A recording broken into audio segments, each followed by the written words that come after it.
আসসালামু আলাইকুম গাছ, সকলে কেমন আছেন? আশা করি যে যেখানে আছেন অনেক ভালো আছেন। এখানে আসছি একটা আপুর বাসায় আসছি আমরা আর কি, মামাতো বোনের বাসায়। তাসলিমের মামাতো বোন, আমারও মামাতো বোন। কারণ ওদের বাড়িটা একদম প্রাকৃতির মাঝখানে, সবুজ প্রাকৃতি। এর ভিতরে আমি কিছু জিনিস দেখাইতেছি আপনাদের, দেখে এত ভালো লাগলো। হঠাৎ করে আর কি বিকালবেলা আমরা হাঁটতে হাঁটতে আসলাম, মনটা ভালো না, সেই মনটা ভালো করার জন্য আর হাতে কিছু চুড়ি পিনছি। কেমন লাগতেছে কমেন্ট বক্সে কমেন্টে অবশ্যই জানাবেন, সেটাই দেখানোর জন্য। ওনা থেকে নেই ধরো। আর ওদের এখানে যে মরিচগুলো গাছ, মরিচগুলো দেখে যে আমার এত ভালো লাগলো, আর মন চাই আমি মরিচগুলো খাইয়া ফেলাই, সেইটাই লাগতেছে আর কি। এই দেখেন গাছ, আমি এসে গেছি।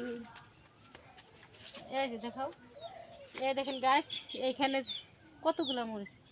এগুলার অনেকে বলে টুবা মরিচ, অনেকে বলে আর কি বোম্বাই মরিচ। কালো কালো মরিচগুলো যে খারাপ হয়ে হয়, এগুলা নিচে হয় না, একদম একদম খারাপ। হ্যাঁ, কতগুলা গাছ দেখাও ঘুরে ঘুরে। এখানে দেখো মামা তো পাতিলা শুকাচ্ছে, দেখা যায় সুন্দর করে দেখা যায়। এইখানে একটা গাছ, এই যে দেখাও। এই দেখেন এগুলার ফুলগুলোও কিন্তু অন্যরকম, এটা বোম্বাই মরিচ। এই যে ফুলগুলো অনেক সুন্দর, অনেক মরিচ।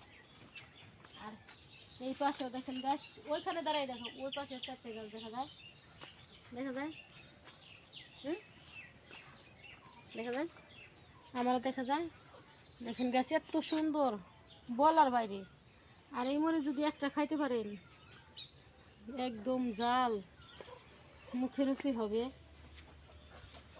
আর বিকালে একটু আসলাম আমরা হাঁটতে হাঁটতে, হাতে কিছু চুরি কিনছি গাছ। দেখেন কেমন লাগলো আমার শাড়ির চুরি। মন খারাপ থাকলেও মন খারাপ করে থাকতে হয় না, জীবনের সাথে যুদ্ধ করতে হয়। আমি জীবনের সাথে যুদ্ধ করতে চাই, ঠিক আছে। আর কি বলবো, এখানে একটা বেল গাছ আছে, বেল গাছ আছে, অনেক মরিচ। এই পাশে মরিচ দেখা যায়, অনেক মরিচ গাছ। বাড়িটাও কিন্তু অনেক সুন্দর দেখতে, সেই রকম সুন্দর, ঠিক আছে।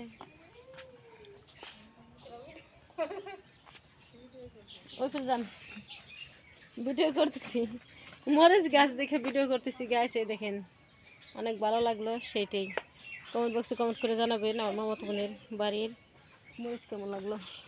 আর এটা ওদের গরুর ঘর, একদম ফার্মের মতো।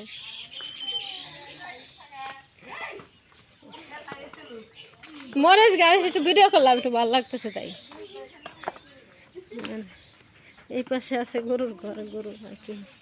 ছাগল পালে কিরা, এই দেখেন ছাগল আছে ওই জায়গায়, কতগুলো ছাগল। হ্যাঁ হ্যাঁ, ওইটি ভিডিও করে নিয়েছি। এই পাশে আর কি দুই ভাই, এই জন্য এই পাশে একটা গরুর ঘর, এই পাশে একটা গরুর ঘর, ঠিক আছে। থাকার ঘর।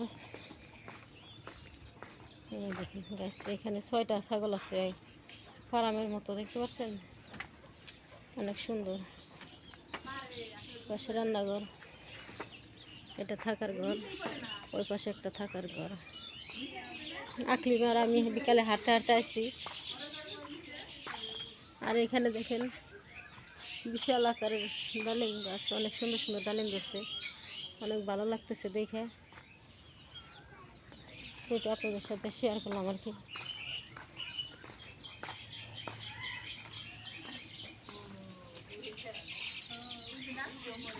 কেমন লাগলো অবশ্যই কমেন্ট বক্সে কমেন্ট করে জানাবেন।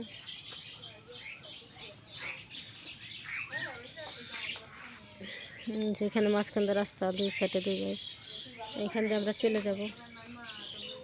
আসো, আর বসে কি করবো, আমি না নাই, যাও খোলা, যাও। কোন জায়গায়, কত দূর, কত দূর? তাহলে আয়, তাহলে আর বসে আছে কি করুম, যাও। দুই ভাই বোনে বসে রয়েছে, কারণ ওই মামাতো বোনটা তো বাসায় নাই, বাগনি বাগনি বসে রয়েছে। আমি আর আকলিমা দুই বোন আর কি আসলাম হাঁটতে হাঁটতে মামাতো বোনের বাসায়। আসতে বলে আসি না। এই যে দেখেন দুই পাশে দুইটা ঘর, এই পাশে একটা বড় জনের, ওই পাশে গরুর ঘর, আর এই পাশে একজনের গরুর ঘর, ছাগল, এই পাশে ঘর। এইখান দিয়ে রাস্তা, রাস্তা দেখেন হাঁটতে হাঁটতে যাবো। আমার মোবাইল নিয়ে আসিস, দেখুন রাস্তাটা অনেক সুন্দর, আমাদের এখান থেকে কবরস্থান থেকে নিচের দিকে রাস্তা, ওই রাস্তাটা আর কি অনেক ভালো রাস্তা, ভালো লাগে। আকলিমা দেখুন বাড়িটা একদম রাস্তার সাথে।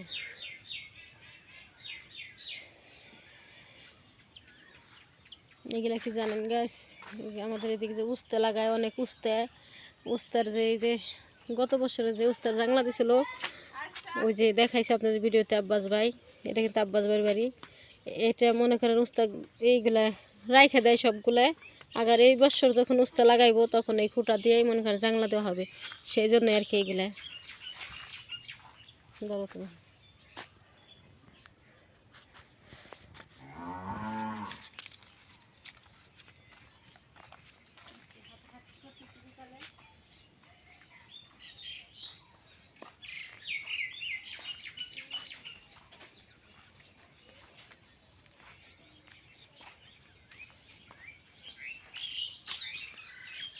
দেখেন এই বছর কাঁঠালগুলো অনেক বড় বড় হয়েছে গাছ, নিচে এলাকায় বড় হয়ে গেছে কাঁঠাল। কেমন লাগতেছে কাঁঠাল? আর একটা কথা বলি গাছ, মন খারাপ থাকলে যে কোনো মানুষই কখনো মন খারাপ করে থাকবে না, মনকে আর আনন্দ দেওয়ার চেষ্টা করবেন, উৎসাহ দেওয়ার চেষ্টা করবেন। মনে করবেন যে কারো জন্য কাঁদতে কাঁদতে চোখের পানি শুকায় যাবে, তারপরে কাঁদবেন। কাদার দরকার নেই, কাদা বাদ দেন, হাসি খুশির দিনে চলে আসেন। কারণ এখনকার বর্তমানে যুগে ছেলেদের চাইতে কিন্তু মেয়েদের অনেক দাম, এরা অনেক ইচ্ছা করলে অনেক কিছুই করতে পারে, সব কিছুই করতে পারে, ঠিক আছে। এখন কিন্তু নারী উদ্যোক্তা বেশি বাংলাদেশে বর্তমানে, সেটাই বললাম। কারণ কেউ খারাপ কিছু কমেন্ট করবেন না, আমার ভিডিওটা আপনারা সাবস্ক্রাইব করেন না, লাইক করেন না, শেয়ার করেন না, কমেন্ট করেন না, আমি বুঝি না কিছু। গ্রামের সহজ সরল একটা মানুষ, বেশি বেশি করে লাইক করবেন, শেয়ার করবেন, কমেন্ট করবেন গাইস, আর আমার ভিডিওটা বেশি বেশি করে দেখবেন। আর একটা কথা বলি, আমি যে বলছিলাম যে আমার মা মারা গেছে, বড় আপা শাশুড়ি মারা গেছে, সেইখানে আমার দুলাভাই আজকে আসছিল আর কি, সবাই 500-600 মানুষের আয়োজন অলরেডি করা হয়েছে, সেখানে দাওয়াত আমাদের আগামী বুধবারে, সেখানে যাব আমরা। আপনাদের যদি আসতে মন চায় তাহলে চলে আসবেন, আমার কমেন্ট বক্সে কমেন্ট করে জানাবেন যদি কারো আসতে মন চায়। কারণ এখানে অলরেডি 600 মানুষের আয়োজন করা হয়েছে, কিন্তু আমাদেরও 600 মানুষের অলরেডি আয়োজন করা হয়েছে, আমরাও যাবো ইনশাল্লাহ। কেউ যাক মন চায় না যাক সেটা দেখার বিষয় না, কিন্তু আমাদের আত্মীয়, আমাদের তো যাইতেই হবে বোনের বাড়ি, কারণ না গেলে অনেক দুর্নাম হবে, অনেক কথা হবে, আর আমার বোনের অনেক কথা শুনতে হবে, কারণ বাইরে যে 4 বোন তারা সবাই আসবে। কিন্তু আমরা যদি না যাই, আমরা অলরেডি 2টা বোনই, কারণ বড় 3টা বোন বড় আপার বাড়িতে, আর 2 বোন যদি না যাই, হাজার ব্যস্ততার মাঝেও যাইতে হবে। এতে যদি কেউ মনে করেন মনে খারাপ করে, তাতে কিছু যায় আসে না, কারণ বোনের সংসার ঠিক রাখতে হবে, এটাই কথা। ওইখানে যদি যাই, ভিডিওটা আপনাদের সাথে শেয়ার করব, কমেন্ট করব, কেমন লাগে অবশ্যই জানাবেন। কারণ হাজার দুঃখের মাঝে, হাজার ব্যস্ততার মাঝে এখন কিন্তু আমার অনেক ব্যস্ততা, অনেক কাজকর্ম, গরু আছে, আপনারা জানেন আমি সংসারে কৃষক একজন মানুষ, তারপর আমার যাইতে হবে, না যাই উপায় নাই। কারণ কেউ যদি মন খারাপ করে তাতে যায় আসলে কিন্তু আমার যাইতে হবে, সেটি আপনাদের সাথে শেয়ার করলাম। করলো